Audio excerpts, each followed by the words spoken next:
काही दिवसांपूर्वी महाड तालुक्यातील वहूर मोहल्ला येथील मुस्लिम नवरदेवानं पहिली पत्नी असताना दुसरं लग्न करण्याचा घाट घातला. संपूर्ण विषय न्यायप्रविष्ट असताना नवरदेव मात्र बाशिंग बांधून लग्नाला उभा राहिला होता. याची माहिती मिळताच फिर्यादी महिलेनं आवाज उठवल्यानंतर आरोपी नवरदेव आणि त्याच्या कुटुंबात असणाऱ्या मंडळींची पळापळ झाली. तरी देखील नवरदेवानं इतर ठिकाणी जाऊन दुसरा विवाह केला. त्यामुळे पीडित विवाहित महिला नैना अब्दुल रहमान इसाने हिनं पती आणि सासरच्या मंडळींच्या विरोधात महाड MIDC पोलीस ठाण्यात गुन्हा दाखल केलाय. सूत्रांनी दिलेल्या वृत्तानुसार नैना आणि अब्दुल रहमान इसाने यांचा विवाह 2022 मध्ये मुस्लिम रीतिरिवाजाप्रमाणे झाला होता. यानंतर पती आपल्या पत्नीस घरी ठेवून परदेशात कामाला निघून गेला. घरातील सासू सासऱ्यांनी नैनाचा छळ सुरू केला.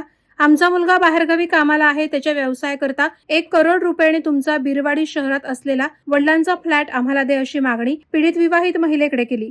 या सर्व गोष्टीला नैना तयार नसताना घरातील मंडळींनी नैनाला जबर मारहाण करून आणि तिच्याकडील दागिने हिसकावून घेऊन तिला घराबाहेर हाकलून दिलं.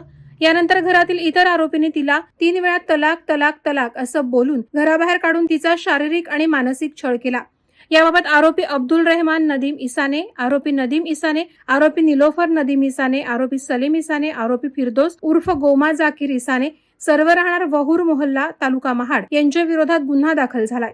याबाबत आता महिला न्यायाच्या अपेक्षेत असून महाड MIDC पोलीस ठाण्याचे पोलीस याबाबत तपास करत आहेत. भाजपा महिला जिल्हाध्यक्ष डॉ. मंजुषा महामुणकर, बिरवाडी महिला शहर प्रमुख मानसी पवार यांच्या सहकार्याने संबंधित गुन्हा दाखल करण्यात आलाय. नवी मुंबई व रायगड जिल्ह्यातील ताज्या बातम्या आणि घडामोडींसाठी सबस्क्राईब करा वादळवारा लाईव्ह चॅनल आणि दाबा बेल आयकॉन.